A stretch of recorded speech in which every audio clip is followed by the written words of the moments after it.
Let me start with the first note to say thank you very much for taking your time and to join us here today. Like I said before, it's a communal effort to be here and to give our best and to try our best to support our colleagues in the Ukraine. So for all those Ukrainian, dobre den. Ihor, can I give the floor to you? Доброго дня, щира подяка усім, хто долучився до нас сьогодні з боку українців і з боку іноземних експертів. Це дуже важливо для нас. Ми дуже раді і вдячні організації Peace for Heritage за цю ініціативу. І це вже друга наша зустріч. Подяка Рене і Есперу. Для українців, для української культурної спадщини, яка опинилася під такою потужною масштабною загрозою знищення, зумисного знищення, набуття світових практик, набуття, можливо, навіть нових знань, особливо від тих експертів, котрі вже пройшли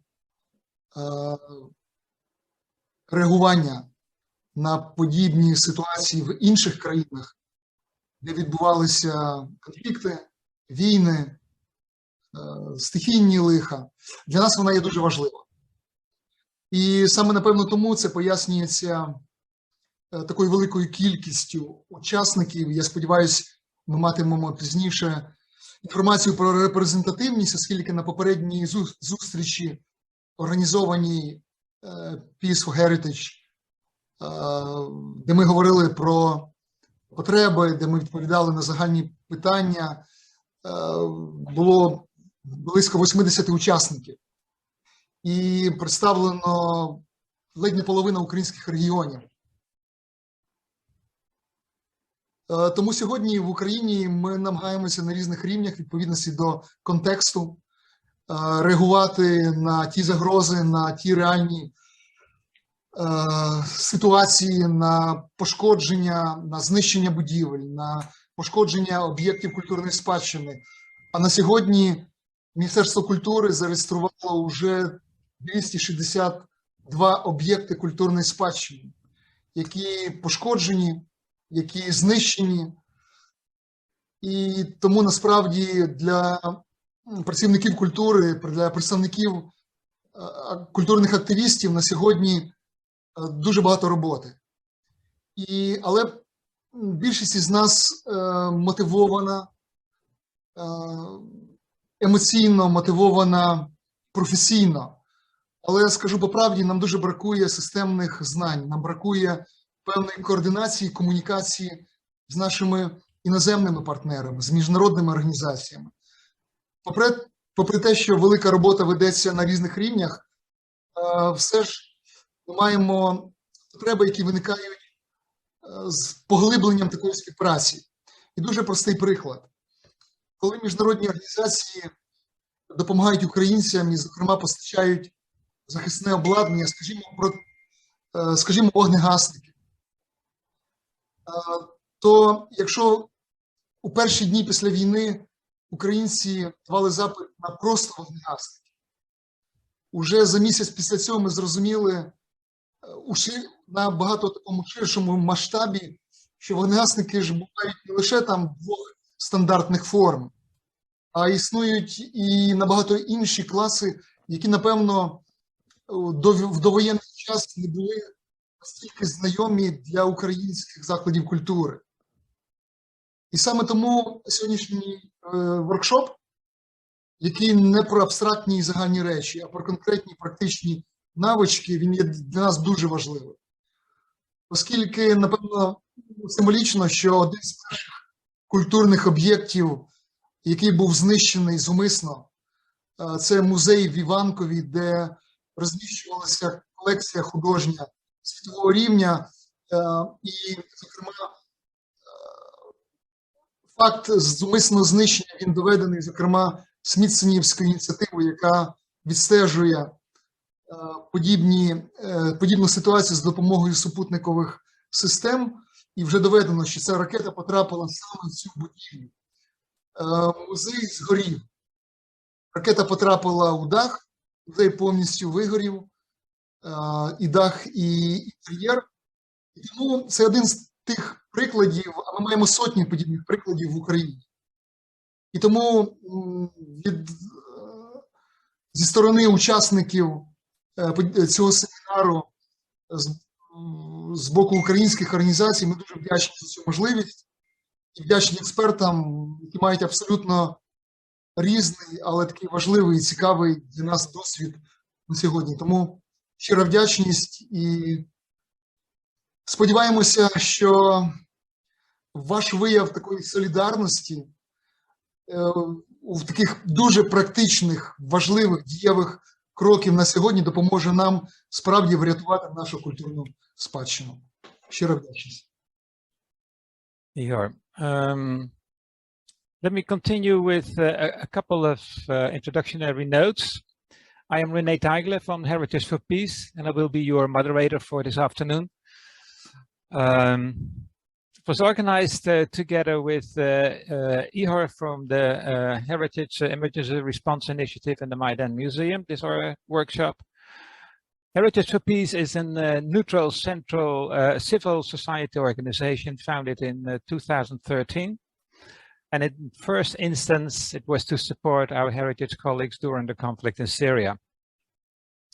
We worked both with the Heritage Department in Damascus until they were ordered not to cooperate with us anymore, with the interim government in Syria, with the Kurdish authorities, and heritage groups in Aleppo, if you want, Al-Raqqa and Idlib.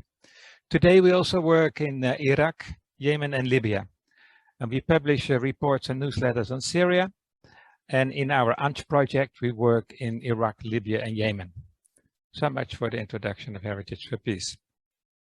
And the reason for this workshop is based on request during and after the Q&A session we had earlier on March 17 with our colleagues in Ukraine.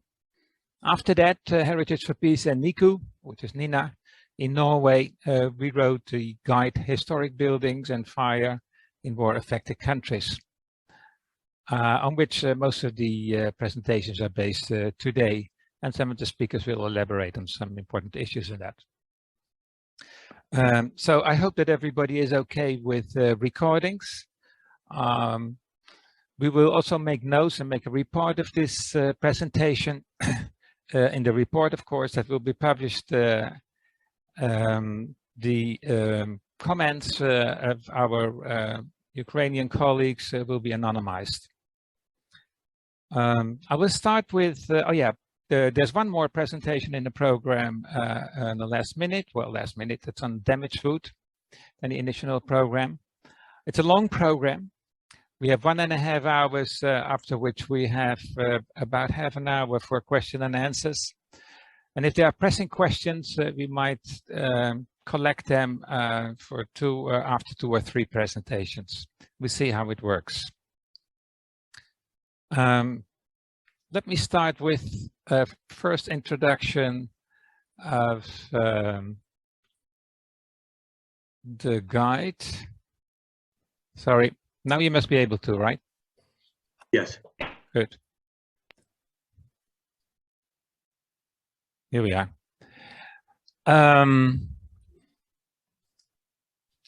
The guide, it's a short overview. The guide is, like I said, a short overview of the guide we wrote with Nina and I. It includes historic buildings, of course. That's what the aim of the guide. Building integrated artworks, wooden churches, buildings that can also contain heritage collections, but it is not about the evacuation of collections. The division is within the guide is on 3 chapters, which is the prevention and mitigation of fire, the fire response, and the recovery of salvage, which is sort of, like a crisis cycle. The most important is the protection of the building is number one. Why? Because if the building is gone, then the collections are also gone. So protecting the building is number one. About the prevention, well, there are actually measures we all know about. Guarding is not only to watch if the building has caught fire, but also to prevent burglary and looting, and we know that is going on. Documentation, well, this goes for all phases, not only for prevention and mitigation, but also, of course, for response and recovery in times of war. And the evacuation, well, we know about that. And prioritization is one of those decisions you better think of in advance. But again, to prioritize your actions goes for all phases, both response and recovery. You have to do it very quickly, and sometimes in a couple of minutes, and in my experience, sometimes in a couple of seconds, actually. We talk about what can you do when the water supply is available. For the exterior, we talk about the textile covers, wool or canvas, possibly with a flame retardant chemical. And if there is no water supply available, then both for the interior and the exterior, there are fire protective shields. And Nina, in her presentation, will talk more about that. What can we do when the fire is going on? Again, you have to prioritize. Maybe the building is connected to another building, and then maybe the next building, the adjacent building is. Okay. So historic buildings, next one. Does it work now? Yep. Okay. Sorry. Thanks for intervening, though. Pleasure. Well, I think I was here. So when the water supply, yeah, when you have water supply, then there are different things you can do. And if there's no water supply, Nina will explain later on the fire protective shields. Did it change the screen now? Yeah, okay. Yes. Where am I? Yeah. We have that. Yeah. What you can do if the building has caught fire, you can break down certain wooden parts with an instrument. There are different things you can do. I've seen the firefighters doing it. If it's a wooden building, you just, for example, take part of the roof off. So in order to contain the fire. Another thing what you can do is also cause overpressure, so that the flames do not go in so heavily anymore. And of course, you can use portable fire extinguishers, which somebody else will talk about later too. Now, if water supply is an issue, and these are my only pictures actually, you can use buckets that you have already set aside near the building. You can fill them with sand, the very old method, but also you can fill them with water, or you can use them to get to a water source. Or you can try to find out, to create other tanks or reservoirs of water near the building, like the picture shows. After a fire, but the first question you should ask actually is if you can enter the building. In the Netherlands, the law is that the fire commander has to say about whether you can enter the building or not. I'm not quite sure what the law is in the Ukraine. But you really have to watch out before you enter a building after a fire. First of all, and I will explain later about explosive devices. We have seen that Russians put up mines on rooftops, etc. Of course, when you enter, you need protective clothing, hard hats, etc., because there might still stones falling down and other debris. Yeah, if the building is guarded and there's not that much damage, it is good to start already with air circulation, especially to get rid of the smoke. And if things are wet, they will dry easier when there's a drought, when there's an air circulation. If it's not guarded, of course, you have to close up everything and board up. And yeah, I've seen now in the latest news, there were 59 religious buildings that have been damaged. And I was watching the pictures, and none of the buildings were fenced in, and there were no signs placed. I advise you to do that. Also, because of hidden explosive devices, which I'll explain later. Children love to play on the ruins, so be very careful there. And yeah, when everything is safe, well, again, it is always throughout the firefighting and all kinds of phases is document, document, document, prioritize, prioritize, and prioritize. Whether it's in the preparation, whether it's in the recovery, whether it's in the response. This is a recurring activity. Also now important for the Ukraine is documentation to support any legal actions possibly being taken by any kind of institution. You know that the ICC, the International Criminal Court, is doing an investigation, and other legal officers as well. Yeah, this is something which I learned from experience. What about the remains? If a tower falls down, or the whole front of a building, it goes like tick, tick, tick, tick, tick, tick. And well, you can't see me in the picture now, but it falls in a certain sequence. And it's best to stay away from that and cover it with sand, because it's easier for us to recover as architects and as other recover agencies, because they lay in a certain order. And so it's best not to disturb them. To cover them with sand is what we did in Syria, for example. If they do not fall in a certain order, then you have to collect them, number them, etc., and to make sure that they are stored and protected from the weather, insect damage, and also from the looters. Not sure how that is in the Ukraine, but I've seen in other places that a lot of people take parts, if it was like the fall of the Berlin Wall, to take home for them as souvenirs. And again, document. And the falling stones, you have to mark them, describe them, etc. Well, that's the short introduction for now. Specia. The second presentation, I think it's Chris. Yeah. Yes. I will not introduce everybody because we have already so little time. I hope you don't mind. But Chris is a fire consultant and president of eCorp.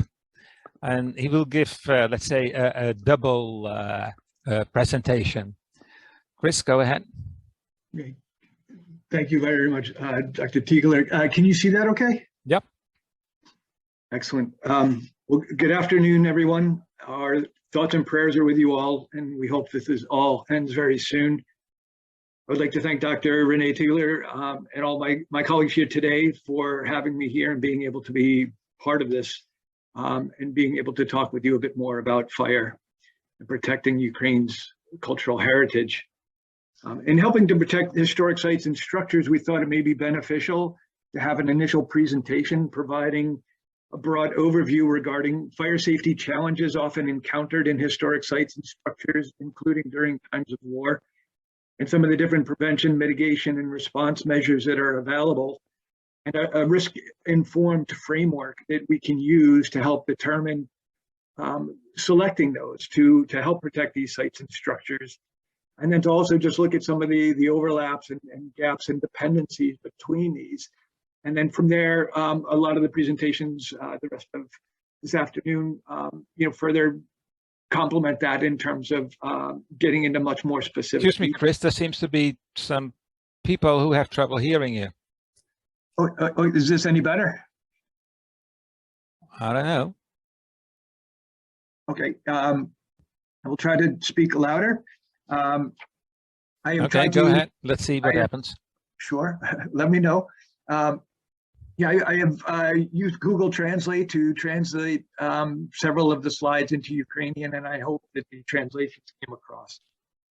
So with that, I would first like to start with looking at why are cultural heritage structures vulnerable to fire. As we know, a lot of things that we can learn from the past and what has happened in past fires and use that in terms of going forward, because we will see there's a lot of very common things that don't go right during fires, and that's what leads to quite significant devastation. So just, we've had many fires recently from Notre Dame Cathedral. The Brazil National Museum was quite devastating. Shuri Castle in Japan, so kind of, globally happening all over. And of course, a lot happening now in Ukraine. This is a picture in the lower right of the recent destruction of St. George in Zaverkoy in Ukraine. So whether it's natural or man-made fires, they're happening all over. In terms of ignition sources, just understanding, a lot of times they're starting through electrical systems. They're starting with lighting and high intensity, very hot lights. Appliances such as space heaters or cooking sometimes are in these historic sites and structures. And we also need to remember, burning candles and so forth. We don't want to prohibit that, but we want to understand how we can do that safely. And we also need to look at not just inside where we have ignition sources, but also externally and what may ignite our sites and structures, whether it's, lightning, wildland fires, and of course now man-made fires, whether it's flamethrowers, whether it's Molotov cocktails, and whether it's missiles and rockets. And some of these that have appeared to have been used recently were what's called a thermobaric weapon or a vacuum bomb. And these, from my understanding, are missiles that are filled with a flammable combustible substance. They are meant to explode over the site and discharge this flammable combustible substance.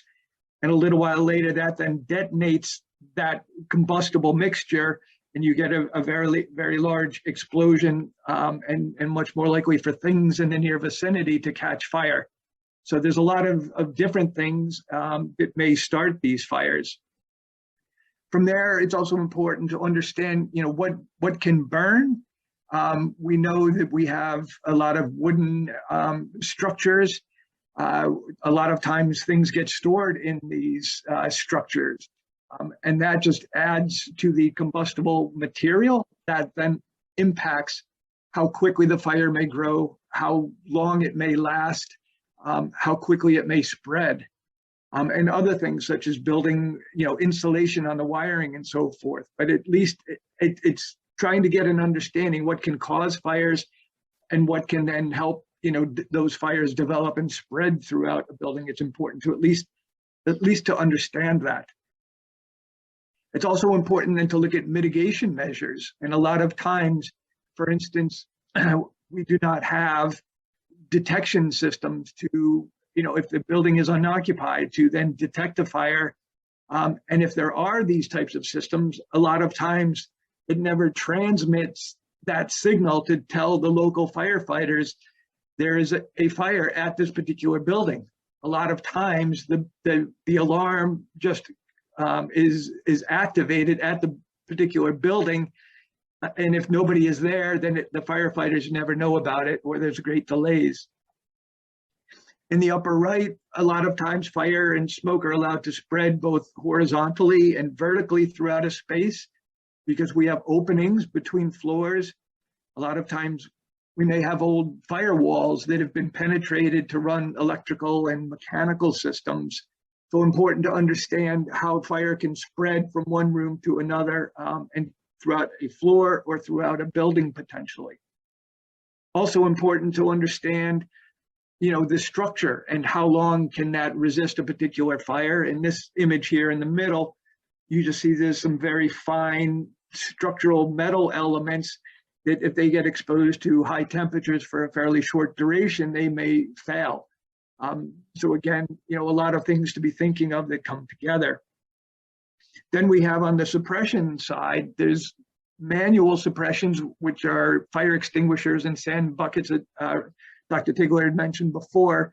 And these can be used by firefighters or the occupants. And at other times, we may get into sprinklers, water mist systems. But you can see here, there's a lot of different mitigation measures and things to help us protect these buildings. And it's important, that they are there and working. On the emergency response side, it's also important to try to make these sites, as easily accessible and amenable to our firefighters so that they can actually begin getting water on the fire as quickly as possible. A lot of times, though, they're not notified of a fire until very late and the fire has become very large. There's challenges with accessing the site or getting down roads and paths. And often, a lot of times, there's limited resources such as water close by. And at times also, they're not familiar with the site or the structure. So that then again adds further delays. And the last thing in terms of things that we continue to see happen when there are fires that create significant devastation to historic structures with all of this is a lot of times there's no strategy, there's no planning that has gone into place, limiting ignition sources, limiting combustible materials, and that then leads to the potential for large devastating fires to happen. So when you look at things historically, a lot of, 10 or so different things continue to happen with historic buildings. And by understanding these, we think it can really help in terms of going forward to start addressing those to try to limit, fire from happening in the first place. But if it does, how can we keep it very, very small and manageable? So some of the different things, again, looking historically at past fires, there's a lot of different ignition sources that mean there's a good chance of ignition occurring. There's a lot of combustible materials, so we could have a very fast growth and large fire that spreads rapidly. A lot of times we have no detection, or at least automatic detection, which means there could be delays in detecting that there's a fire, and meantime the fire continues to grow and to get quite large. There's often no notification to emergency responders, so these delays then when they actually do get notified and show up to the fire, it could be quite large or maybe even involve the entire structure. There's often limited suppression systems, so the fire can grow unimpeded. And at times on site, there's limited equipment or limited water, which makes it very, very difficult to put the fire out. With that, there's limited compartmentation or fire separation. So that way the fire can easily move from one space to another. And that's why just even closing doors helps at least slow the spread of fire. Otherwise, it can move very quickly on a floor and then be able to move to other floors and eventually involve the whole building. So these are just some of the different things to just look at the interaction of these different elements. So that's at least in terms of trying to understand some of the different challenges. The next part was just briefly to look at, how do we then go about addressing this in kind of a logical manner, so to speak, to come up with an effective solution. So you may have seen this as a disaster risk management cycle.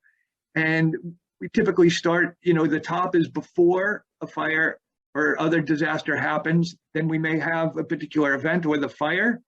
Then there's a period of reacting during that. And then once the fire is out, then we need to recover.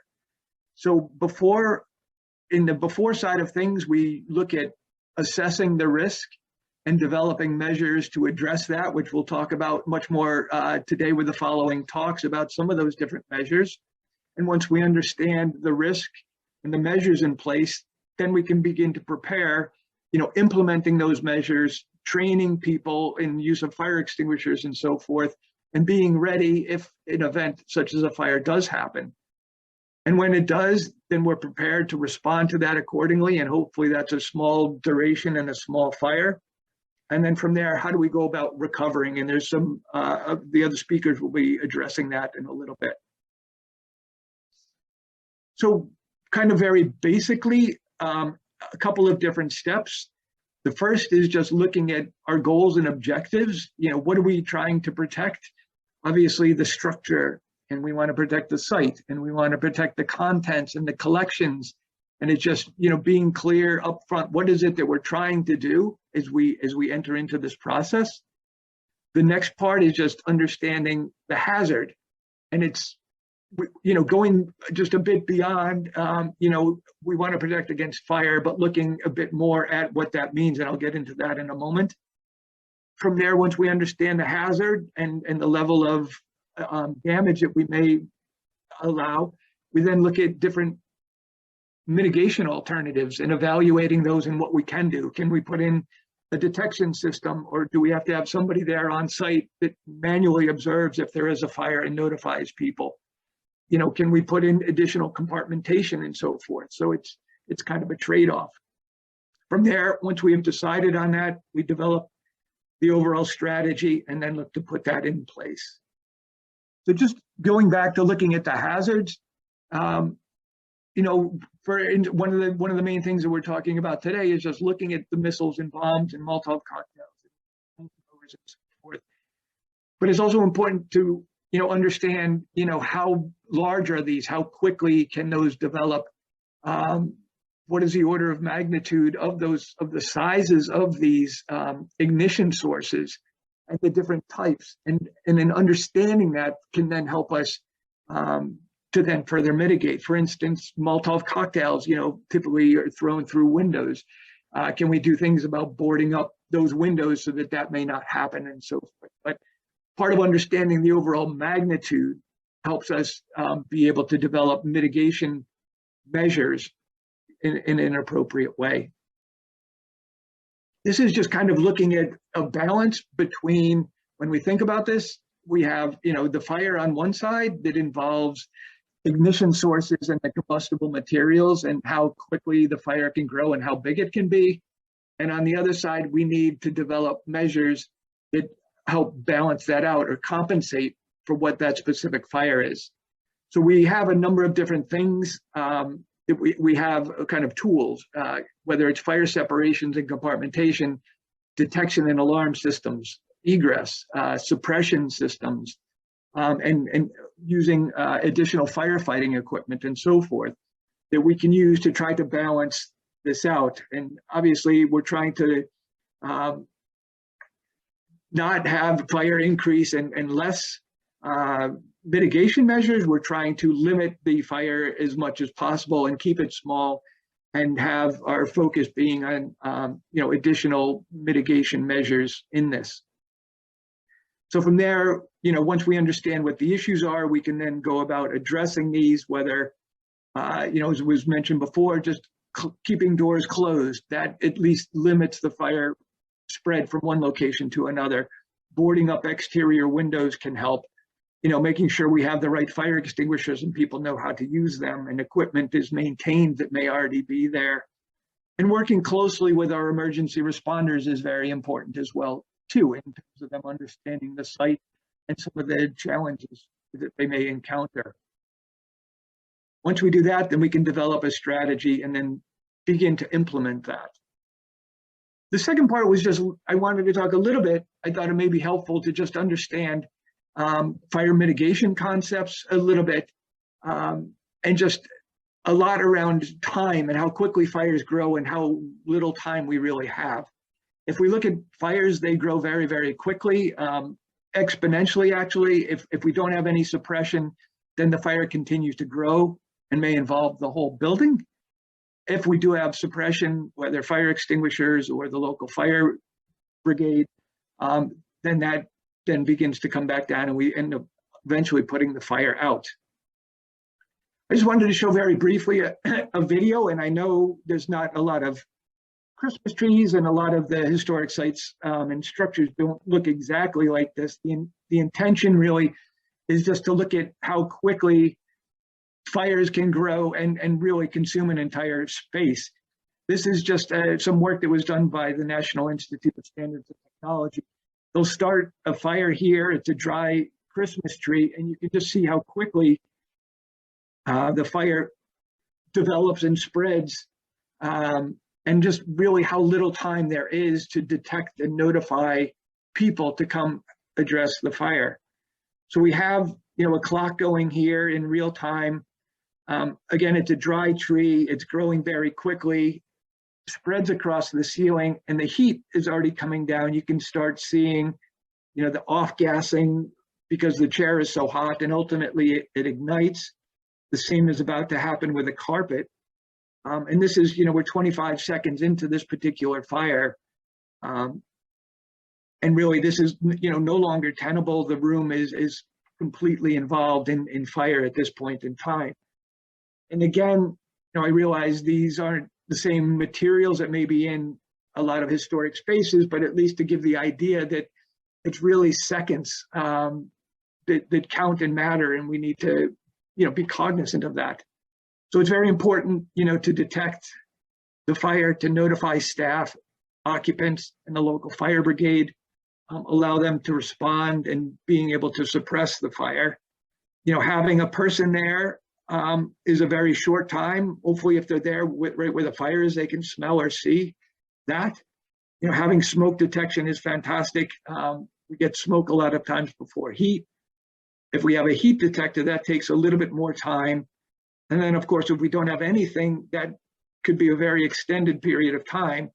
And again, just keeping in mind on, the timeline and how quickly the fires grow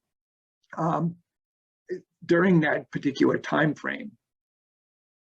One of the other things is just looking at, okay, the fire grows and just looking at capacities of different things. And just on the left here, the fire begins to grow. And once it gets to a certain size, fire extinguishers can put out a fire of a couple square meters. Once it gets a lot bigger, there's not enough in terms of the physics of how fire extinguishers work and the chemicals to be able to absorb that amount of energy to put the fire out. So it's a fairly small fire. So if we can detect the fire, below this threshold and be able to put it out, then that's fantastic. There's also thresholds in terms of small villages or large towns or cities. Just it comes to physics in terms of how much water can be put on a fire effectively, and you need so much water in order to absorb the heat and the flame in order to put that out. So a lot of times you may see this is actually a St. Sava Serbian Orthodox Church in New York City. They didn't have any detection. This is in the middle of New York. This fire was able to grow. There was no detection, no suppression. It's coming out all of the windows. This is about a 10 to 15 meter jet of flames. And what's very interesting to note here is, there's one fire truck here you see in the lower right corner. They've actually started to connect into a hydrant, it looks like, but there's nobody else here starting to fight the fire. And just seeing, the delay, and again, this is in the middle of the city. We have lots and lots of fire departments all around, and how quickly this grew, and the fire department still hasn't been able to get there. So again, just from a time perspective, it's very important to get them there early. And also just looking at, this was a fire in Quebec at Menage Militaire that the fire department had gotten there early, but the fire was so large, you can see all the different fire hoses that were set up in this image, and a lot of water was available, luckily, but still at the end of the day, just with how quickly it was able to grow, there was a significant amount of damage. So again, just in terms of looking at a lot of this, just the thought being, just be cognizant in terms of time, and just, what do we have for detection and notification and response and suppression. And whether it's in a city, whether it doesn't mean you need sprinklers and fire alarms necessarily.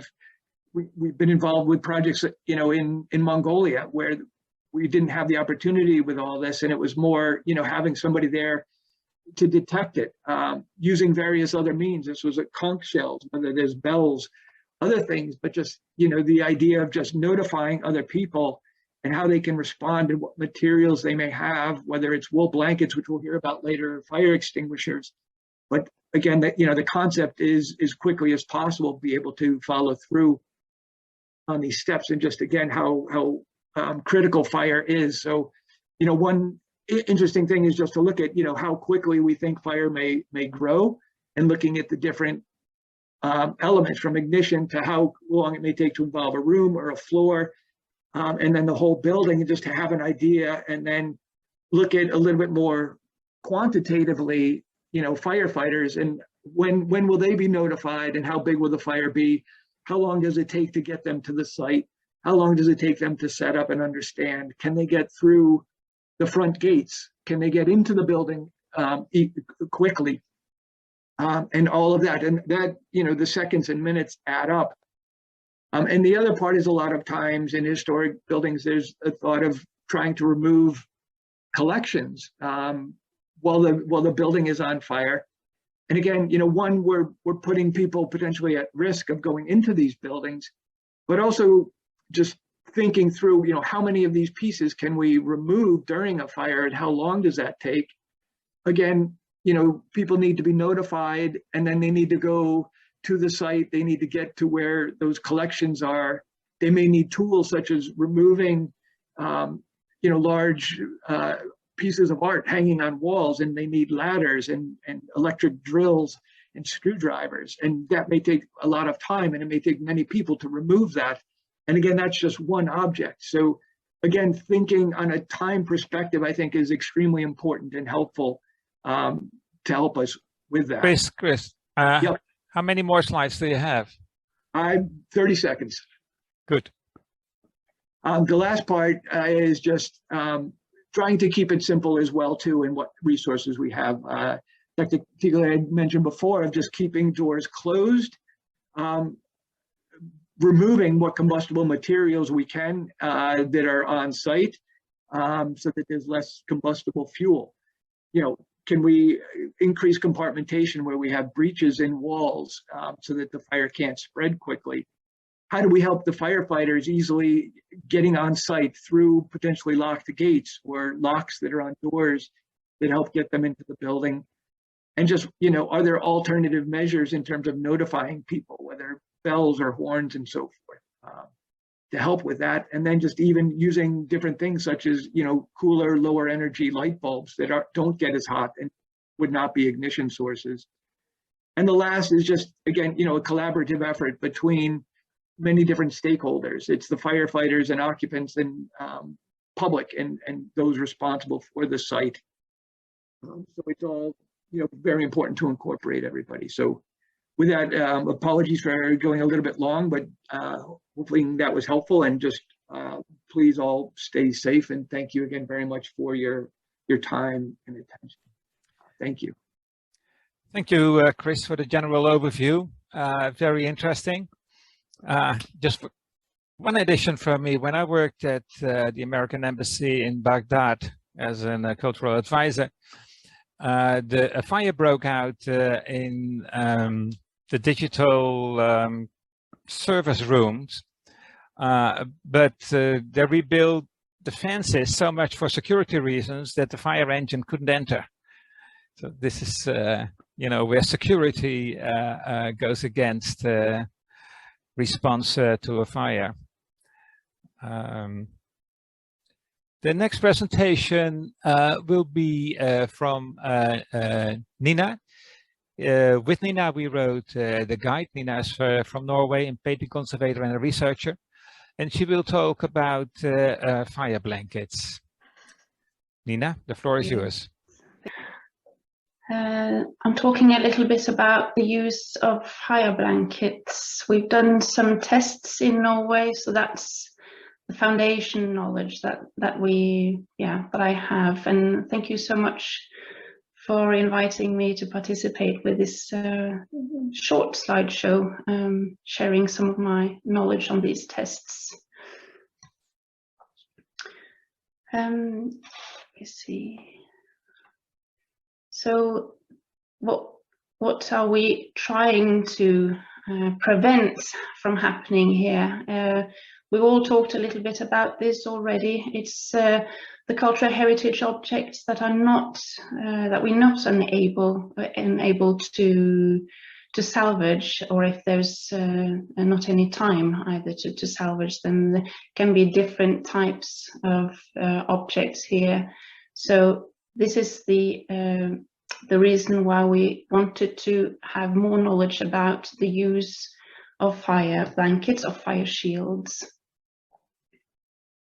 But that is not a new intervention. We've used it for several hundred years, actually. This is an illustration from the 19th century in Norway, where you can see the wooden building on the right side here have the fire blanket on top of the roof for preventing the fire from spreading. So this is not at all a new way of thinking about mitigation. You can see also this is from the 17th century from the Netherlands, with the building in the bottom left here, also a large blanket for preventing the fire from spreading. But what we have tested, it is not for buildings, preventing the buildings in itself. It's from interiors and large objects within a room.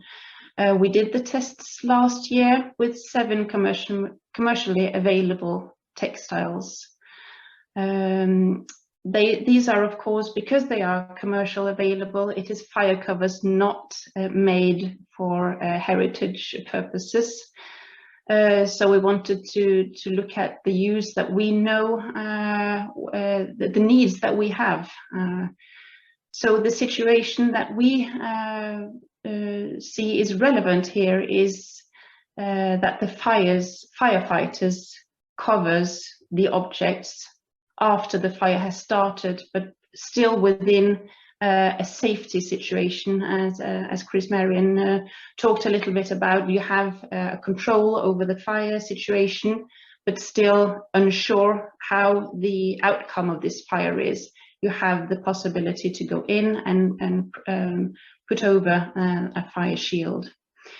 So that is the situation that we tested for. And we wanted to look at the handling properties and the water repellents, in addition to, of course, isolation from the warmth isolation. And we tested formats that it was 4 by 4 meters. So here you see the setup that we used, and we measured the temperature. That these are the objects that we covered with the fire shield, and we measured the temperature underneath the fire shield and also within the room in different areas. And this is some of the results of after the fire tests. So not all of the 7 fire shields was accepted after this test. So this was one of the fire shields that we saw there was a fire underneath, actually, the cover. So the cardboard that we saw on the previous page, this is actually now ashes only, and we see large damages on the chair. But we have 3 fire shields that we saw had a very good and accepted our tests when we looked at the handling properties and water repellents and the isolation from heat.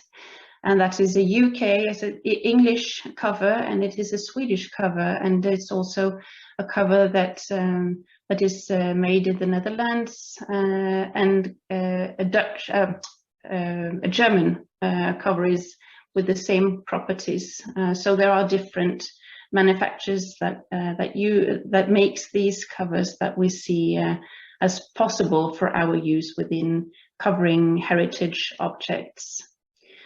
And we also, in addition, tests that we had looked at how quickly we can cover a large and fairly high-rising object. This was supposed to simulate kind of an altarpiece that was almost 3 meters high. And we wanted to look for how quickly we could cover this by actually like tossing it over, and no one of us had thought that this would be possible, but we made a good enough cover by doing this in this test here for 20 seconds. And this is for simulating how fast can 2 people cover a large object with a fire shield that is 4 by 4 meters, and we did that in 20 seconds. And I'm not very strong, but I made it as well. So it was me and a firefighter that made this test, and that went all right. So we have some recommendations that are after these tests that we've done. Still, we have a large amount of questions, of course, but we saw as the results that there are suitable commercially available projects that can be used for covering heritage items, and a 4 by 4 meters format can be handled within a sharp situation by 2 firefighters, but the easeability depends, of course, of the form of the object. So that's all for me. Thank you so much. Thank you very much, Nina. You will find the details of the covers in the guide we wrote with the companies, etc. The next presentation will be from Steve Emery. He's an ex-firefighter, an ex-English Heritage Fire Advisor, ex-Oxford University firefighter, and now an historic buildings fire consultant. Steve.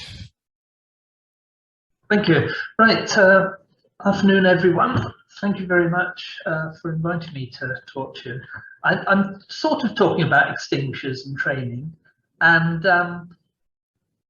sort of building on Chris's presentation about the use of extinguishers and the spread of fire. I'll just go into that very briefly. And I expect you all know about the triangle of fire. You need heat, oxygen and fuel, and each type of extinguisher tackles the fire in a slightly different way, because if you take one of the sides of the triangle away, the fire will go out, whether it's the heat, the oxygen or the fuel. And as we go through the presentation, we'll look at each extinguisher in turn. There must be more to it than that, because in this room that I'm sat in, I've got heat, oxygen and fuel, but I haven't got a fire. So we'll look at it in more detail. So I've got 2 waste paper baskets here filled with shredded paper. I'm going to set fire to the one on the left, and I'm going to see whether the one on the right ignites, whether it'll spread or not. It's about 100 millimeters apart, so a fistful apart, and it's the left hand what I'm setting light to, and the wind is blowing from left to right. So the wind is blowing the flames over to the other one. And what we've got to decide is whether that fire is going to spread or not. Now there's 3 methods of heat transfer, and that is convection, conduction and radiation. Convected heat is the heat that rises because it heats up the air and the molecules move more quickly, they spread apart and they become lighter, and so they float and the fire and the flame goes up. The conducted heat travels through solids, and solids that are also conductors, so electricity can go through, heat can go through, and the only conductors here are the metal frames of the basket, and the metal frames are insulated by the seagrass containers. So we're going to ignore conducted heat, and then there's radiated heat, And it's normally the radiated heat which we think is going to spread the fire. And actually it won't, because only about 20 to 30% of all the heat coming from this fire is going to be radiated. And so 70 to 80% of the heat is rising in the form of these convection currents. There's also direct flame impingement, and actually you can see the flame just igniting that little bit of paper on the right, but it goes out, it doesn't actually ignite. And what you can see around the bottom of this seagrass container are some vapors coming off. Now these vapors are flammable, but they haven't yet ignited, and we'll explain why they haven't ignited yet.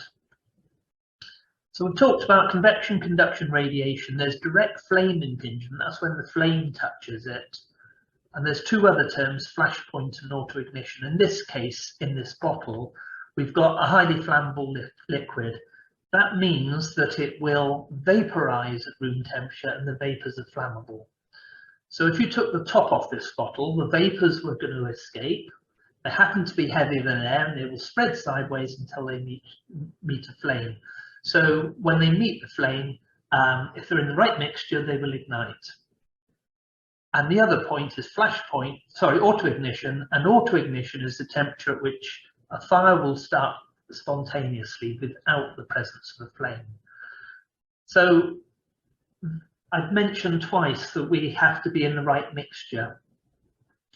And the mixture is between the upper and lower flammable limits. So petroleum spirit has got a flash point of -21 degrees. And in this little experiment, I've got a thimble full of petrol in a piece of plastic roof guttering.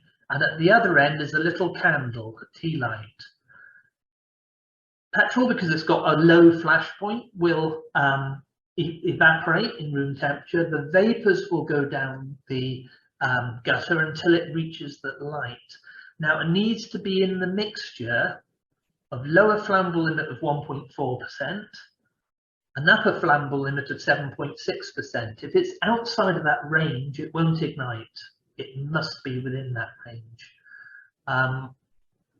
It's either going to be too rich or too lean. So getting back to those waste paper baskets, it didn't spread. The flammable vapors, which are mainly carbon monoxide, and carbon monoxide is very flammable. It's got a wide flammable mixture. It just hadn't ignited in this particular situation. It was the wrong mix. The flames, when they were impinging on the adjacent basket, they've scorched it, and the scorching caused carbon monoxide to be given off. But again, it wasn't in the correct mixture, so it didn't spread. So if we think about these baskets being inside rather than outside, the hot smoking gases as they went up would have hit the ceiling. And at that point, they'd have spread sideways and started radiating down on everything else in the room. And everything else in the room would have heated off and given off the carbon monoxide and benzene and aldehydes and other chemicals. And eventually one of those chemicals would have heated to its autoignition temperature and will have ignited, and then the smoke will have ignited if it's in the right mixtures. So if you have put the baskets closer together, they would have ignited through direct flame impingement. If the baskets have been stacked one on the other, they would have spread. If they were placed against a wall, there's less cooling air that goes into that rising plume of hot gases. So fire against the wall will spread more rapidly. And if you put the basket in the corner of the room, the temperature will remain high for longer. So a basket in the corner of the room, the fire will progress at 4 times the rate than one in the middle of the room. And what that translates to in reality, I'll show in a second. So here we have a similar graph to Chris's graph, where we have ignition at the bottom. And what we want to do is tackle the fire in this zone. So here's the heat release rate. That's the time. That's when we need to tackle a fire with an extinguisher. So all fires start small. Something ignites. It might have enough fuel around and enough energy to carry on growing, and it will carry on growing until it gets to flashover. And at flashover, this is when all the smoke is burning and it sets fire to everything else. Now, if you have closed the doors and the windows to that room, then ignition is exactly the same. The growth period is the same until it runs out of oxygen. Now, each kilogram of fuel needs 6 cubic meters of air. So in this room, which is about 18 cubic meters, I can only get 3 kilograms of fuel burning, and it's going to run out of oxygen. So closing doors and windows is vital. If it runs out of oxygen, what will happen is it'll start to decay, but it will take much longer to decay than a fully ventilated fire. So the other thought is not to open a door into a room that's already on fire. So in addition to everything else I've spoken to, you have a heat gradient in a room. It's hottest at the top, it's coolest at the bottom. And because the temperature has gone up and the hot smoking gases have expanded and they can't go any further because of the walls, they're under pressure. So the hotter it is, the more pressure there is. So you have a heat gradient, a pressure gradient, and a visibility and toxicity gradient. So the higher you're standing in the room, the closer you are to the temperature, the more gases there are, the more dangerous it is. If you can get down on the floor, then you can escape from that room. So when I go and do my inspections, I look at the probability the fire is going to go out on its own. So in this particular scenario, that recycling bin is very likely to go out. I only use 4 probabilities. Excuse me, Steve. Sorry.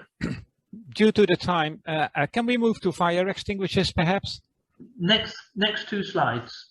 Okay, thank you. So here self-termination is likely, here it's unlikely, and now it's very unlikely. So we can plan in advance what sort of fire we're going to have in our rooms simply by where we place the packets of fuel.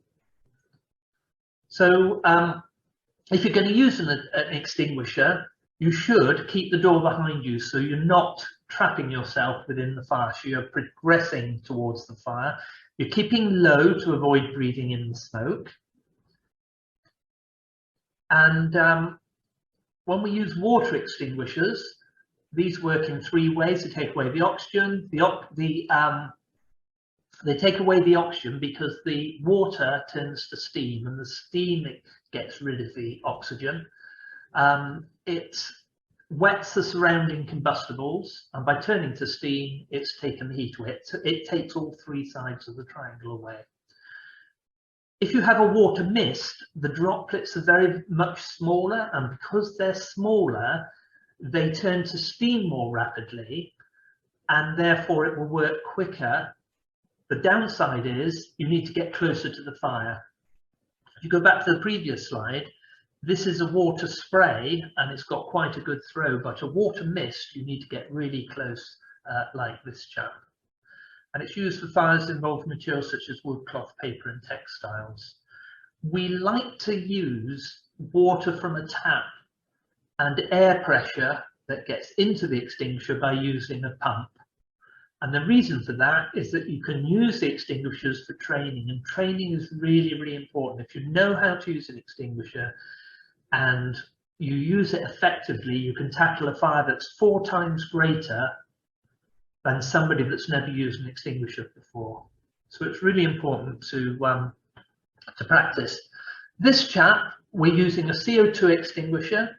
You can use it on electrical equipment and flammable liquids. If you're using it on a flammable liquid, like this example, you're excluding the oxygen. So it takes just one side of the fire away. It doesn't take away the heat, it doesn't take away the fuel, just the oxygen. And what he's doing is sweeping from left to right and pushing the flame. He's halfway through the sweep. He started here at this side of the tray, has gone halfway across, and you can see he's pushing the flames away. When he gets to the other side, it'll go out. But with electrical fires that you're using a CO2 in, very often it's an overheat within the equipment, and the heat source is the electricity supply. So if you can switch off the electrics, there's a good chance it's going to go out. If you can't switch off the electrics, then you need to use a CO2 extinguisher.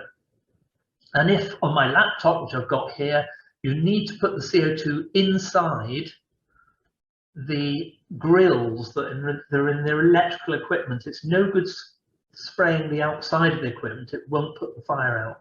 You need to get the CO2 inside the equipment. Foam. We don't like the use of foam with artifacts because it contains all sorts of chemicals that might bleach the artifacts or whatever, but it can be used for oil and fats that are on fire. And this just tackles the one side of the triangle again, excludes the oxygen.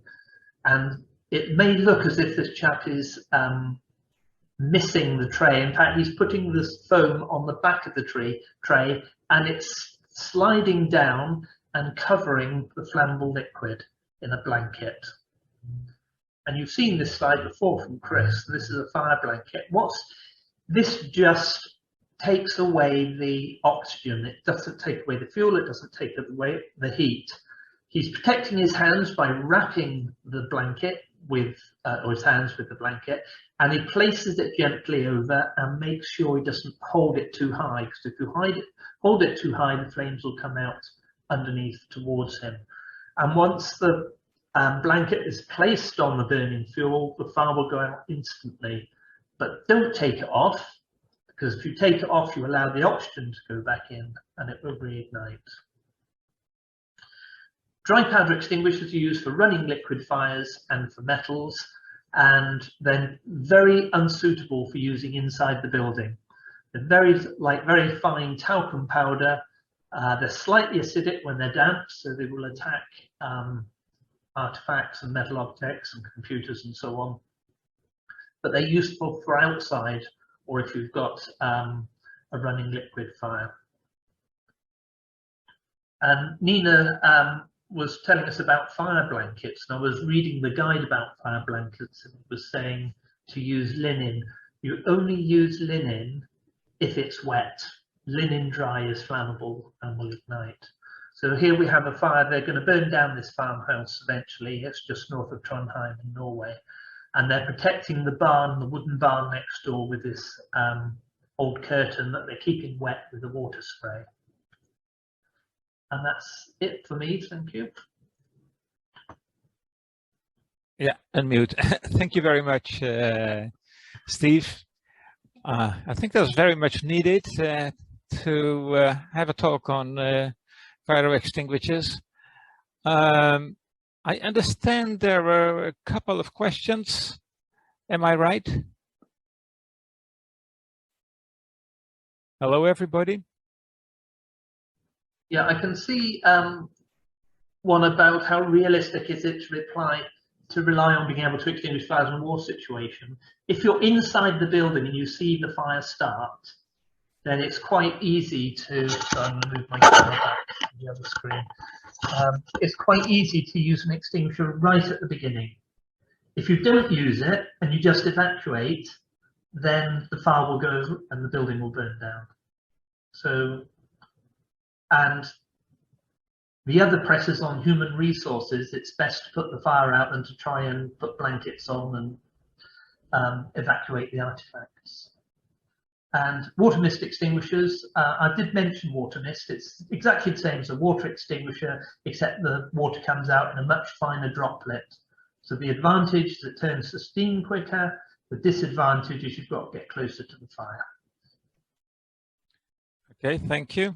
Yes, I think there was a question for, for Nina. Nina, what is the main component of the fire blanket? And what fabric can we use if we don't have the fire blanket? Yeah, well, there are 7 commercially available, and they were all, some were similar, but there are really great differences in which material they are made from.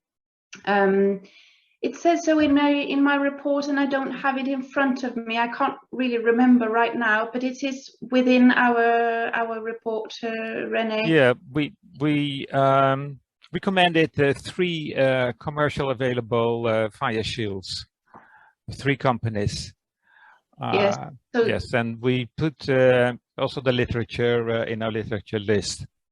Yeah. So it's all there. I'm sorry I don't have it in front of me. Yeah. Yeah. But if it's a very important question if you don't have that available, because these are especially made, of course. Historically, we see what Steve Emery told about the fabric, the textiles that were used and that has to be wetted. They have to be wet, and you have to have like water supply for using them, and they were made of like really coarse canvas, linen, maybe hemp, these natural made textiles, but also wool, so woolen fabric. Yeah, I know from my experience, actually from paper making, it is hemp and flax linen are very strong and do not ignite as fast as cotton. So I don't know exactly how that differs, but I know that from experience. So actually, canvas, the original, comes from hemp anyway. There was also, Nina, some talk about glass fiber blankets. You remember? Sorry, if we were glass fiber.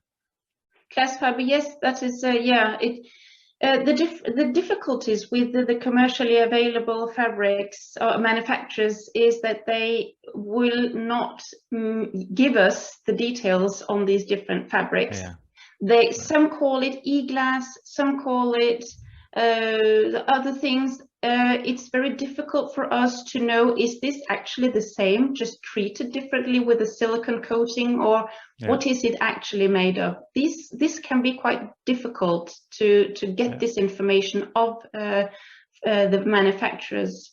So some of our... And how about spraying them with a fire retardant or flame retardant chemical? Yes, well, some of these, all that we tested, because we wanted to test it also for water repellents, these were already had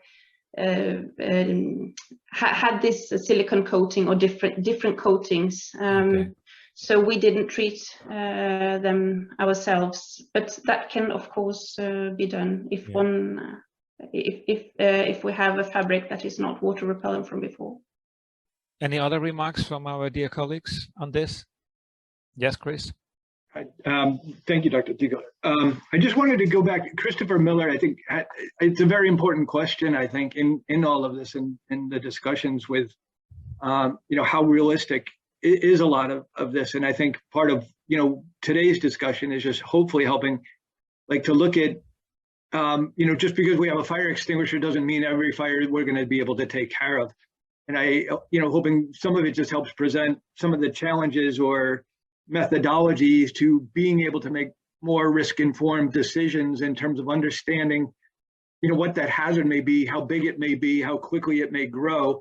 And from there, looking at what mitigation or prevention measures can really be helpful or effective. And if not, what alternatives do we need to remove collections and move them to a different location because, that particular site may be highly susceptible and we can't effectively protect it.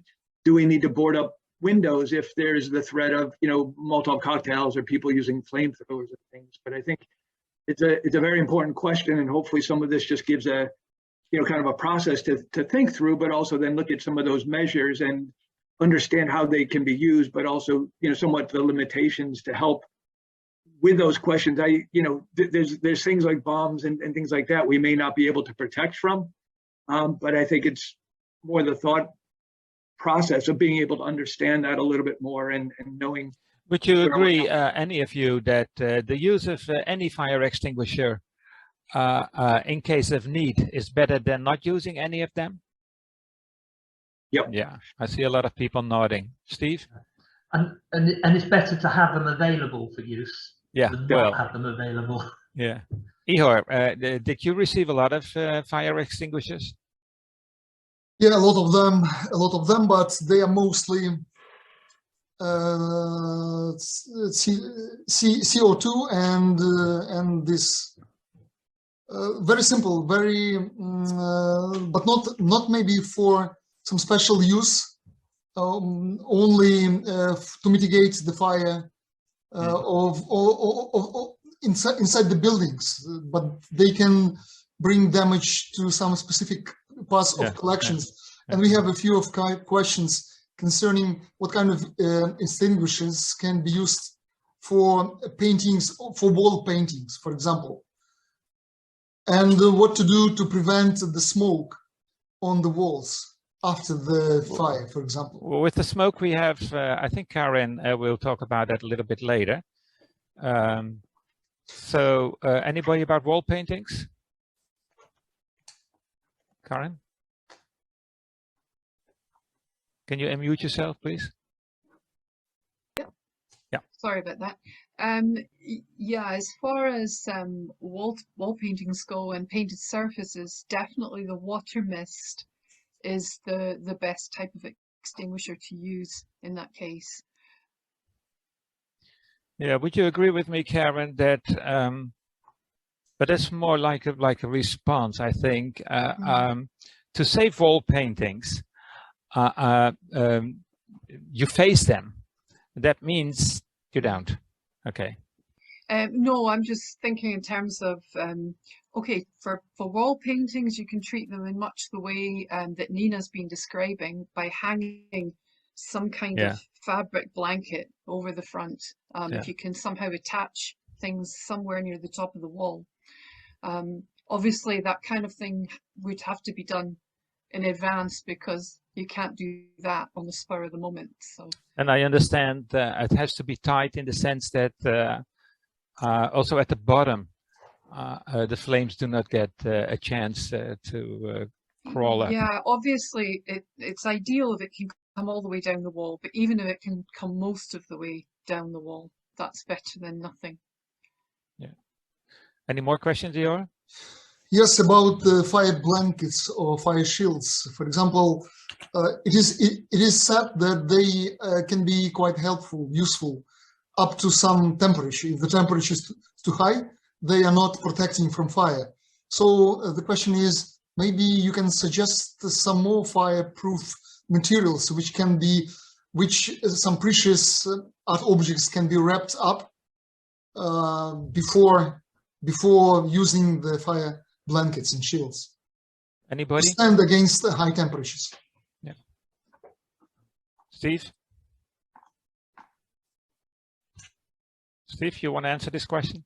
Sorry, so you're talking about insulating, so the fire blanket can get hot, and yet the material underneath is kept cool by an insulating layer. Is that the? No. The question was maybe you can suggest some other fireproof materials besides the blankets and the fire shields. If the temperature is too high, for example, maybe there are some other materials like not mineral, but special fireproof, multi-layered, or some other structure, textiles. Yeah. Not fire blankets. Yeah, it's starting to get technical here, because I would look at the size of the room, the amount of combustibles, the height of the ceiling, and then the probability that it's going to reach those high temperatures where the object is, and only then to start using insulation. You can use something like rock wool, which is an insulator for keeping houses warm, and then put the fire blanket on top. And that's relatively light and can be quite thick. Nina? Yes, just a short comment on that. Most of the manufacturers, they advised us to use an insulation layer in addition to the fire shield, which is of course the best. But what we wanted to look at what is possible to handle within a sharp situation, which is not multi-layered, large or very heavy types of materials. So that's why we just went for the one layer textile, but the best is of course to have like a sandwich solution there. But some of the textile shields that we tested, they are tested for approximately 1,000 degrees. Oh, So that's, yeah, from, yeah, but I think that was the highest. So that's just, yeah, an information. That's quite high, isn't it? I mean, that's a Oh, ceramic oven. Yeah. And possibly just put layers of those blankets, Nina. I don't know if you looked at that or just kind of combining what Steve was looking at with, having an insulation. A lot of it is you're trying to slow the movement of heat through those materials. Steve talked about conduction before, and that's what we're, with putting multiple layers, we're slowing at least the time that heat can penetrate. Absolutely. For sure, yeah. Just an idea came up now. Maybe it will be very useful in order to support our colleagues in Ukraine to think about what kind of these materials are needed, and see if it will be the possibility to ask and to prepare these materials. Fiona on the chat talks about a Spanish manufacturer. So look at your chat, and that has multi-layer blankets. One of them for isolation. So that's in the chat. It's been translated as well. So maybe it could be a list of these materials, and to see in the future how it will be possible to send them to Ukraine. But the problem is, sorry, Karen, the problem is always, like Nina said, from commercial companies, you don't get the small details. I mean, we had that problem with all kinds of conservation materials in the past, especially films from Kodak, I remember. Karen? No, I was just going to mention that the Institute for Conservation in the UK are putting together a package of material aid to send to Ukraine. I would have thought that was already happening. I'll try and find out for you, but we have already given them some information about this type of fire blankets that Nina's been talking about. So they should be being sent to Ukraine. I will try to find out more about that. Would you keep Ihor informed on that, please? I'll just make a note. Yeah. Yeah, great. thank you so much. This fire fabric, fire blankets, textile shields are of big demand, and Ukrainian Museum address a lot of partners who provide different kind of materials, packaging, fire extinguishers, but this kind of product is a big deficit even abroad.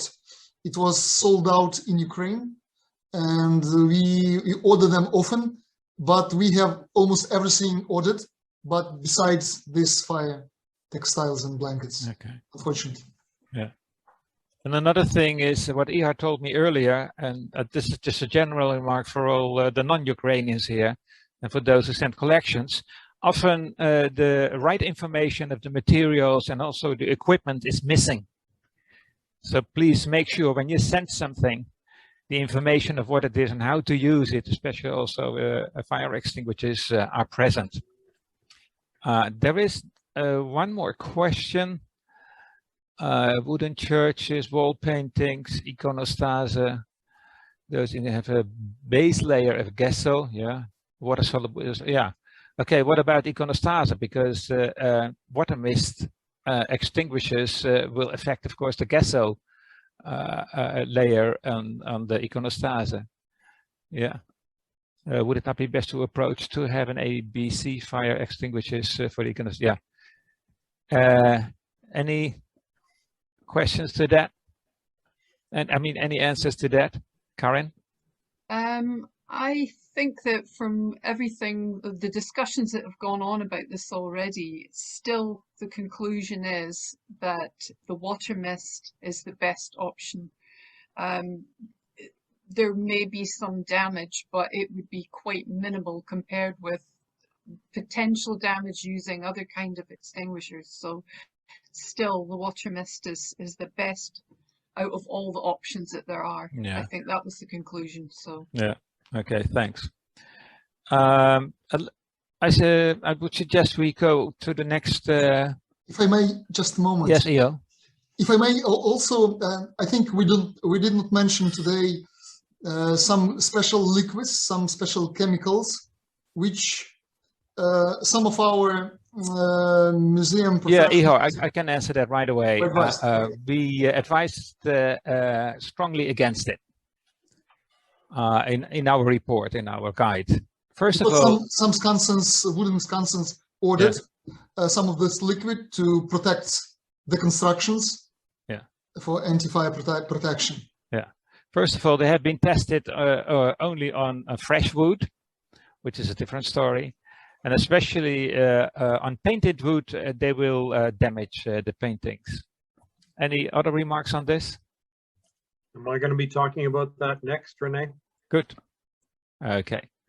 Well, I would suggest go ahead, Doug, with the presentation. Okay. Share a screen. There we go. Can everybody see that? Yep. Good. I can see it. And here we go. Yeah, thanks. And I need to minimize the. There we go. Yes, basically this my talk came about by talking with Karen and other people in the ICON UK field, and the question came up and was posed to me: what about fire retardants? Can they be used? So this started a discussion. Basically, the discussion started 2 or 3 years ago within the ICOMOS International Wood Committee about fire retardants. Just to back up a bit about on that, the ICOMOS Wood Committee has produced principles for the conservation of wooden built heritage.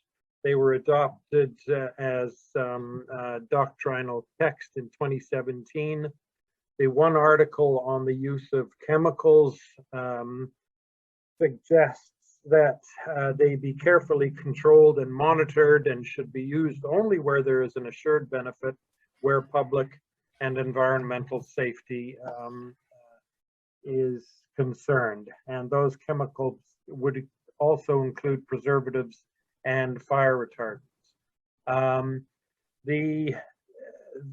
Within ICOMOS, we're also engaged in looking at guidance on fire safety. This started several years ago with the writing of a resolution on the protecting our built landscape and cultural heritage from fires. The resolution was written predominantly by Chris, who we've got here. We have him to thank. And it calls on all ICOMOS members to make every effort to better protect our heritage from fires and undertake relevant actions. One of those actions being creating guidelines, which we started the discussion on within the ICOMOS Wood Committee. The first thing was an inquiry from a member in Romania raising the issue of fire retardants. The Romanian member was concerned that the legislation on fireproofing wooden structures in Romania requires the preparation of the surfaces before the treatment with this fire retardant. And the concern was raised that when the materials were prepared in accordance with the standards, any trace of tool marks, carpenter's marks, end up being destroyed, and in addition, the texture and color of the historic material can also be changed. The concern then was also to do with the preparation, the details of the preparation, cleaning the surfaces of dust, mud, any lime, paint, brushing and scraping, and then filling of cracks with specialist sealants, filling of cracks and holes. And then also that over time, due to environmental conditions, wood being a natural material, that filling material starting to flake and crack and fall out. And so again, raising the whole issue of whether these fire retardants were in the end had any significant and long-term effect. A member from Estonia replied that flame retardants are normally used in reaction to fire performance. There's no standards, no specific standard solutions. The preferred method in old towns is if there's not sufficient water for sprinkler systems, the common practice is to design fire compartmentation to limit the spread. In Poland, they've done a lot of research within the Wood Committee, particularly on the chemical corrosion of wood due to chemicals, including fire retardants. The various papers have been published on silicate solution-based fire retardants. Those showing that the impregnation of wood with these chemicals and tests conducted at certain heats had negative impacts on the strength of the timbers being treated. In the Czech Republic, I'll talk about this in a few minutes, but they did research on ammonium-based flame retardants, and the concern was about the defibering of the wood as a result of these treatments. In England, their response generally was that the preference is to develop robust fire safety plans, and the protection and prevention measures, including comprehensive detection, water mist suppression systems, and fire separations, including fire and smoke. This is a picture of the roof void at Canterbury Cathedral. Just in the right hand of the picture, and in the background, you can see the fire curtain across the whole of the roof void, creating a separation. And this is, of course, one of the contributing factors to the Notre Dame fire, because there was no separation in the roof void. So within the ICOMOS Wood Committee, I started a discussion group on this, and I can let you have the transcript of that discussion group. Some of the conclusions from that were that there's really no effective fire retardant for timber, only a surface spread of flame treatments. Most flame retardants are not good externally over the long term, as they can be affected by moisture. Some can weaken the structural timber over time. And for example, treatments based on phosphorus are prone to efflorescence in high moisture conditions, and have been reported to reduce wood strength by as much as 40%. The retreatment cycles of retardants are often every 2 to 5 years, which will of course limit their effectiveness, especially when there are economic constraints on access, etc. for retreatments. Research has shown that the surface of wood is degraded by ammonia-containing chemicals. Modern flame retardants do not contain ammonia. They are perfectly safe on wood substrates and do not damage the wood at all, but they are slightly opaque and can hide much of the surface decorative features.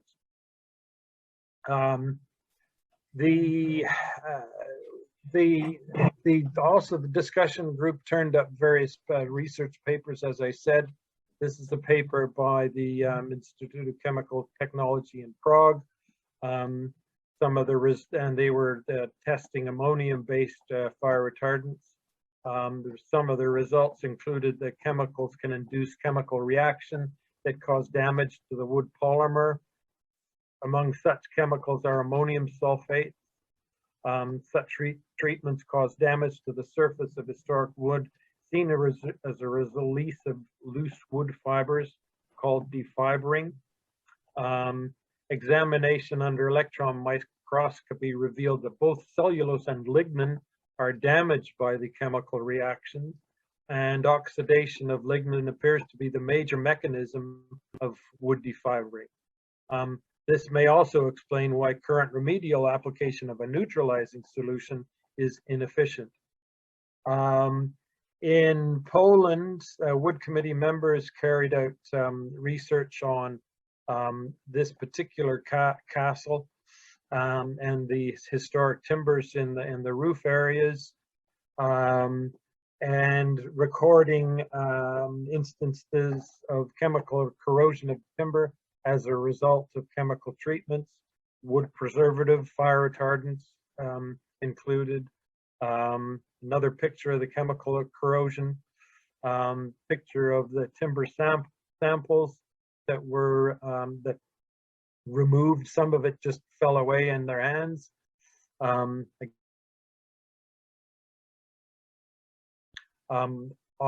Oxidation, crystallization of salts under the microscope on the wood surface. And the chemicals present in the oxidation and salts on the surface as a result of the chemical treatments.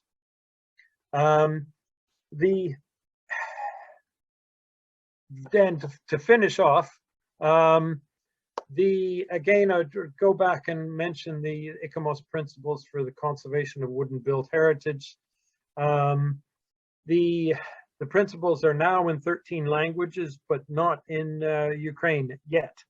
So hopefully as a result of this, if anybody would like to volunteer to translate this document, it was very welcome, and hopefully it'll be of help to everyone in Ukraine. And we would love to have members from Ukraine. And I'll finish by saying that you're in our thoughts. I'm here in Canada every day. We watch the news and we talk about what's going on with horror and sadness. So best wishes to you all. Thank you. Sorry, thank you very much. There was one question I have. Is there any way to undo it? I mean, once you put such a material or liquid on the wood, is there anything you can do to undo it? I'm not a chemist or a wood scientist, Renee. I was just sort of gathering together the available research, what's been coming out of the discussion. That is a good point for further discussion. I think we're at the early days. The conclusion basically is that this is a topic that really needs a lot more research and discussion, particularly on historic buildings. There are too many unknowns, but even still, there are a lot of people out there thinking that this is a magic answer, which we feel, no, it's not. We have to be very careful. You know, we can do serious damage to the cultural heritage with these chemicals, which is in many cases irreversible. So we recommend caution, shall we say? Well, maybe the next speaker can answer that question. You? Fine. Good. Can everyone see that? Yes. Yep, good. Okay, I have been conserving timber for nearly over 50 years now. And in the 80s, we started using timber consolidants. And because that's when they sort of became fashionable. now we realize that we need to be quite limited in where you use them. But in the late 80s, a church local to me in Great Britain, in the west of Britain, in Exeter, had a very bad fire. And I was asked to quote for, because we not only employ conservators, but also carvers and joiners.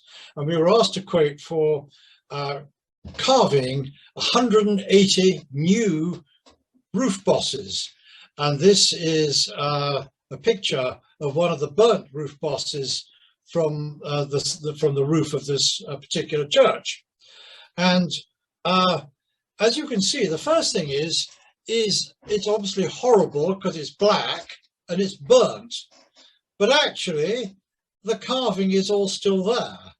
And so we tried to do some consolidation. And you mean you in the next picture? So no, well, yes, okay, we can't go to the next one. Yeah. No, No, because you were talking about being black, yeah. Okay, right. Well, so, so we found a way of consolidating it, and as you can see, basically 90 to 95% of the carving still exists. It's the same shape, it's the same size, well, pretty close to the same size as the original carving. It's just that it's very fragile, charred timber. And if you can consolidate that charring, then you can keep the object. Obviously, whenever you have this fire damage, you get fissures in the carving, and they need to be filled. And this is what we've done here. And now I just need to go back to, and then having done all that, you paint them. Oh, sorry, you have the option of either painting them and distressing them, painting them, whatever it is. But in this particular case, as it had to be a new roof, we painted them to match the roof, the new roof of the church, and so I lost a very nice contract for carving 180 new roof bosses, but we actually had a much better aesthetic solution, which was to keep all the original roof bosses except about 20, which were damaged beyond repair. This photograph was taken at the time, and as I say, there are the charred bosses, charred to a depth of probably 10-15 millimeters, but they are the original roof bosses. Because it's local and I could go back there, I went back about 20 years. The fire was in 1987.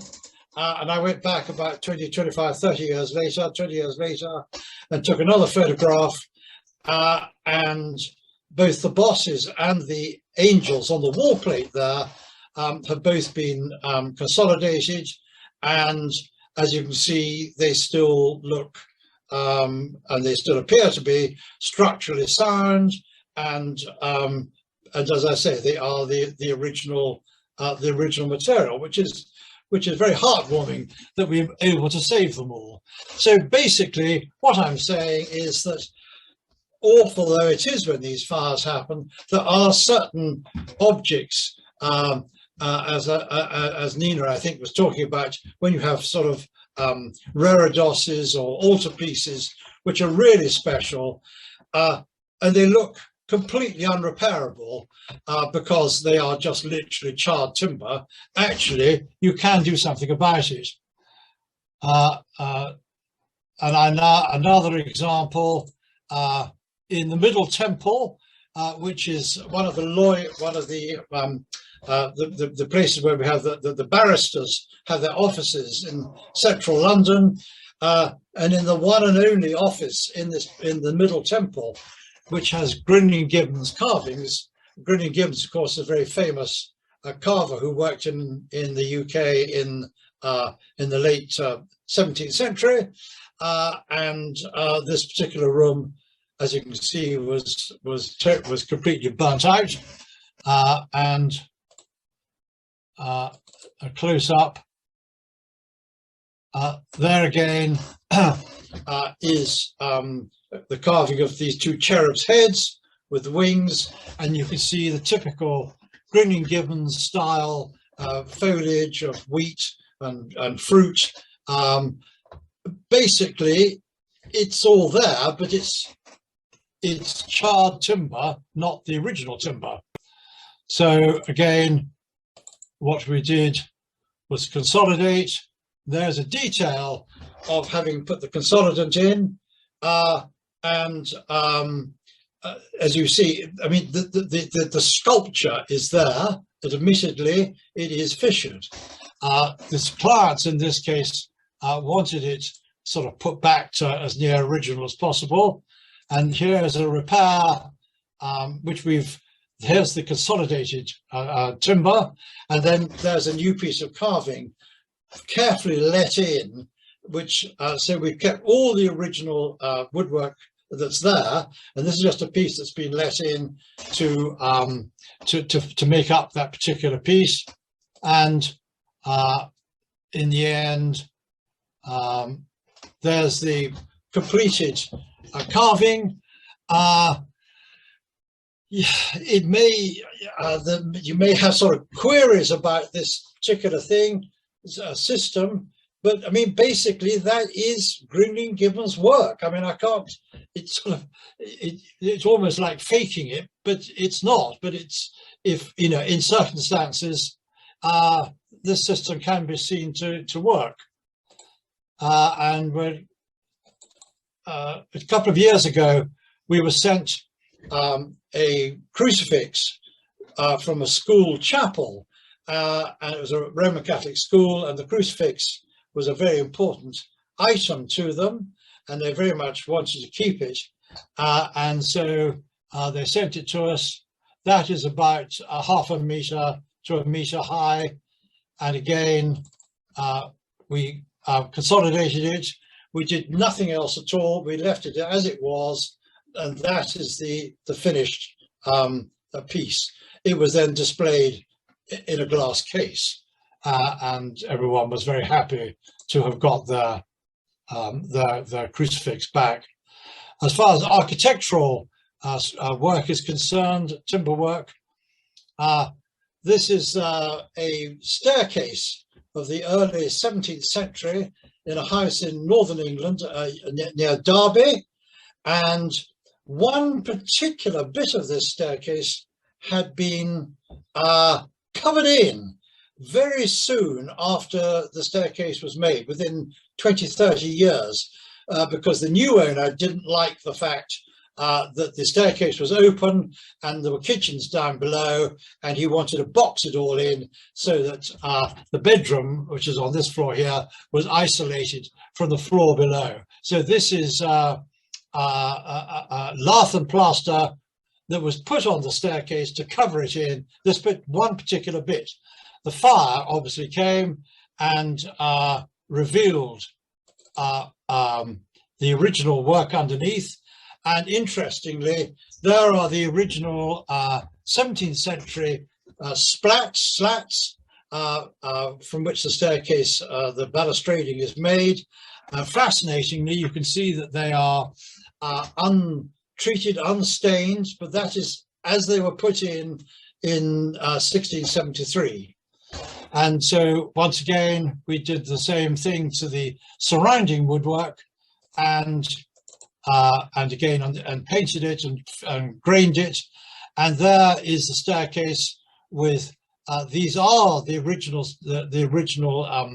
newel posts, but they have been consolidated and filled. That's the original wood, and all up here is original, but the handrail is new, and the finials to the newels are also new. So basically, all I'm saying is that the awful occurrence that one has fires, or as is happening in Ukraine at the moment, bombs and things, keep anything that's of significance, because it can be dealt with and appreciated afterwards. Thank you very much. And again, all our feelings are for you in Ukraine. Sitting here on a sunny afternoon, it's very difficult to understand what it's like with you, but thank you very much anyway. Thank you, Hugh. It's at least a positive note that we can do something, even if the pieces of wood are charred. To our next speaker, Karen, she will talk about, what was it again? Sorry. Smoke and soot. Yeah. No offense, Karen. No, that's fine. I only had a few notes on my shared screen that's not going to be shared. Okay, I'm going to just run through some notes of a draft. It's a first draft for guidance notes on how to handle soot and smoke affected historic surfaces after a fire. So, you know, bear with me, and if you have any feedback on these notes, I'd be very appreciative. So soot, first of all, is a black, oily and solid residue of a fire with a high carbon content. Fire residues are acidic, abrasive, and they contain substances that are harmful to both people and to objects. So extreme sensitivity is needed when handling soot-covered and burnt objects. High oxygen fires can result in drier residues, which makes them a bit easier to remove, but smouldering or low oxygen fires result in wet, smoky residues, and these are much more difficult to remove. So urgent first aid response is needed for soot.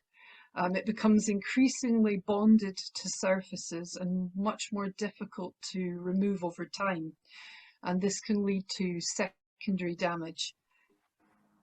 So first of all, I'll give you some general handling guidelines. The first important thing is you must use personal protective equipment, and this is really important. You know, you need to have hard hat, boots, mask or respirator, gloves, safety goggles, similar materials for your safety. Triage, it's based on the type and the sensitivity of the objects. So the highest priority is structurally damaged or compromised or porous surfaces where they have the heaviest soot layers. And it's important to handle soot-covered, wet, burned surfaces really carefully. So avoid touching, as this will compress the soot particles, break them into even smaller, tinier pieces, and push them into the surfaces. Soot removal is most successful when dry artifacts have been vacuumed before you touch or move them. So first you've got to let them air dry if they're damp or if they're wet. Now the initial soot removal steps, so I'll just run you through how to go about this. The first step, vacuum clean. So ideally, if you can use a variable speed HEPA filtered vacuum and clean the outer surfaces first, and then the crevices and folds. Use the vacuum nozzle directly, but without contacting the surface of the object. Screens and brush attachments can smear and embed the soot into the surface. So if you're really worried about small losses and you want to vacuum through a screen to protect the little pieces, this shouldn't touch the sooty surface. You've got to keep a certain distance. Soot particles can also be blown away from the surface with caution using the low setting of a vacuum or a small puffer. After vacuuming soot affected objects, you mustn't tightly wrap them or stack them up, because this will just again compact the soot particles and it'll hinder the reduction of the burned smoky odor. And the third important thing here is to avoid cross-contaminating or recontaminating objects. So you can imagine it's really easily dispersed in the air, air movement, people movement, and moving the objects themselves. If you absolutely must move sooty objects, protect the walking route, keep the work surfaces really clean, change your contaminated gloves and the tools regularly, and store the cleaned objects in a clean, dry space. So these are first aid steps that are vital to minimizing damage for future. And it might be a while before a conservator can come and treat or carry out any treatment on these objects. So if you can carry out these vital first aid steps, it will really help to minimize damage. Also, another point I want to make, further cleaning of treatments that should be only carried out by a conservator. You mustn't try and do anything like try to remove anything with water or use any kind of sponges or wiping materials. Just don't do that unless you are qualified to do so. It's better to just do the first aid and then leave any further cleaning treatments to a qualified conservator. And then the final point I want to make is smoke odor reduction. Depending on the scale of the damage and resources that are available, store the objects in soot-free space with ventilation or some air circulation. You can create odor absorbing chambers using carbon or baking soda. Unscented clay cat litter does a great job. Zeolites, which are commercial absorbents available in a powder form, anything like that will help to reduce the smoke odor from these objects. And that is my presentation. Thank you very much and take care. Yeah, unmute. Thank you very much, Karen. One thing I might add that in my experience, there are a lot of companies around that will help you to get rid of the smoke. What they do actually is replace this odor of smoke with another odor. So don't go for that. And I think it's 7 minutes after 7. I just have a few notes. I think I will try to do that. That's okay with you? Most of my presentations, there was a golden rule. And I said people before artifacts. Because if there are no people, there are no artifacts. Until on a presentation, I think it was in Berlin, I got attacked by my Syrian colleagues. Just after the event, IS conquered Palmyra and beheaded the main archaeologist Khalid al-Assad. So I crossed this golden rule and decided it is more of an individual moral choice. But what I think under certain circumstances is less important than the people who are working in conflict zones and how to save their heritage. Still, it remains that heritage is less about stone, but about people. People make heritage and decide what heritage is or not. Also, what is normal in peacetime is usually abnormal in a war zone, and the other way around. You see the craziest things happening in a war zone. And that during peacetime, that would be totally abnormal. And you have excessive parties, a lot of drinking, a lot of sex relationships, etc. And this is not only for soldiers. I mean, you see that also among the citizens. So be aware that everything which seems to be normal in peacetime is definitely not normal in a wartime. And this is, for example, especially the picture on the right, is this small lot of grass for this American soldier represents a piece of normalcy.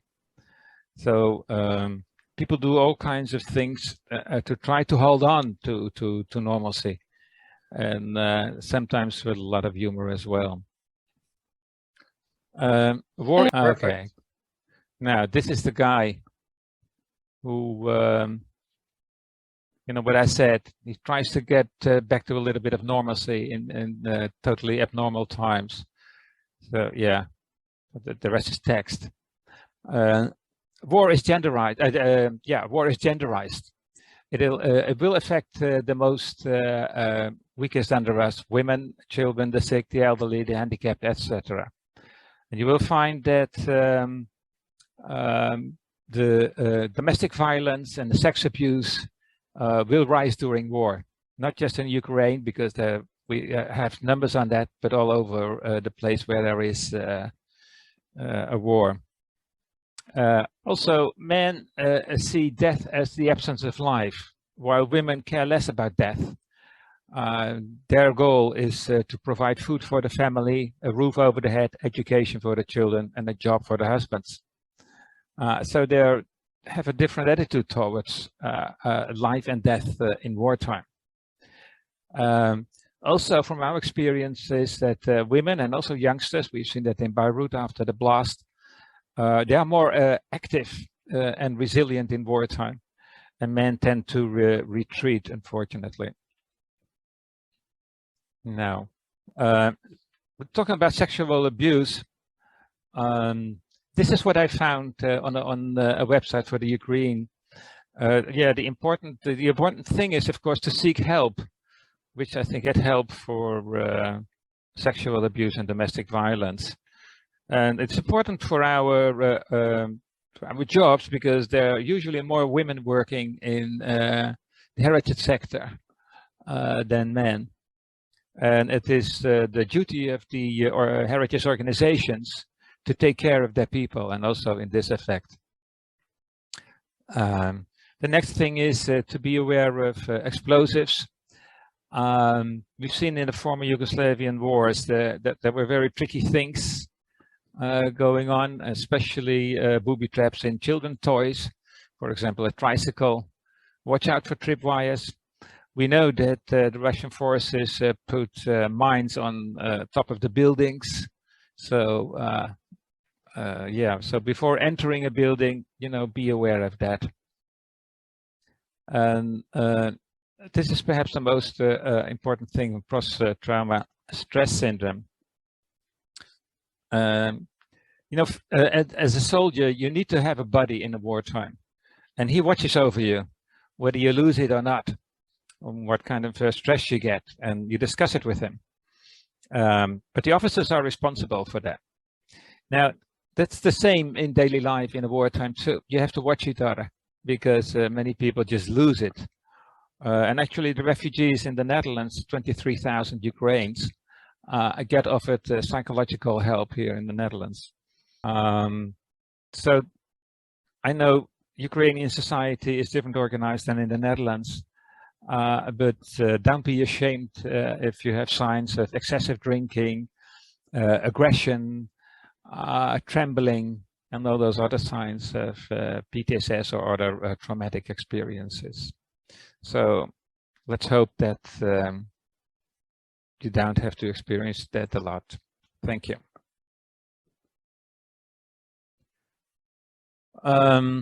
Yeah, I think we came to the end.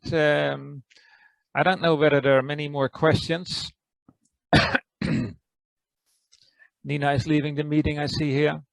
Ihor, do you know of any questions? Although it's a quarter after, but... We have answered the most of them. Maybe a small comment.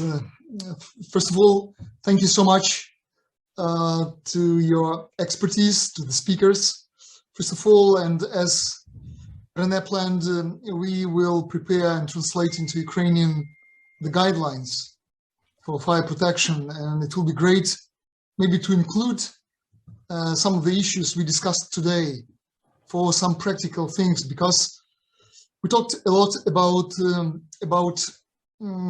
very important issues on academical level or on a research level, and I hope that my colleagues badly needing very practical solutions at the moment. What to do when you do not have enough time for discussions. So it will be great if these guidelines will be both balanced, theoretical, very important ABC knowledges, for example, for those who have not enough experience in this and expertise, and very practical things like 1, 2, 3, 4, 5, what to do, this and that. A lot of some questions were concerning the specific kinds of fire extinguishers.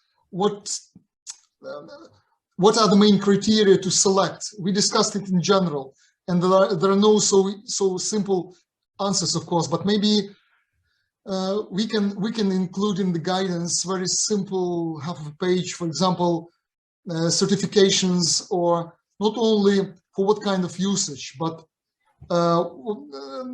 what the class of fire extinguishers. Yeah, maybe very simple advice in what situation they can be used, for example, and what kind of threats they can bring to very concrete situation for museum professionals.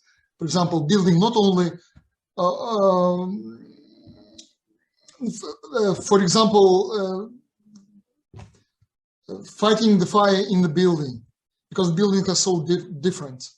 If the building is not architectural monument, for example, inside, interiors, exteriors, have the paintings, has no paintings.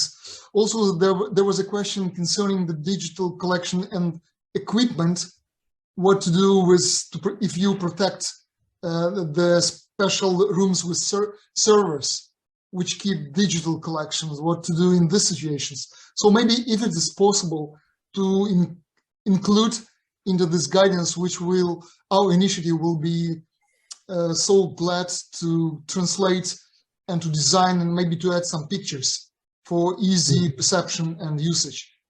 We will be so grateful to you. And it will be a great practical result of our today's so important and very valuable to us meeting.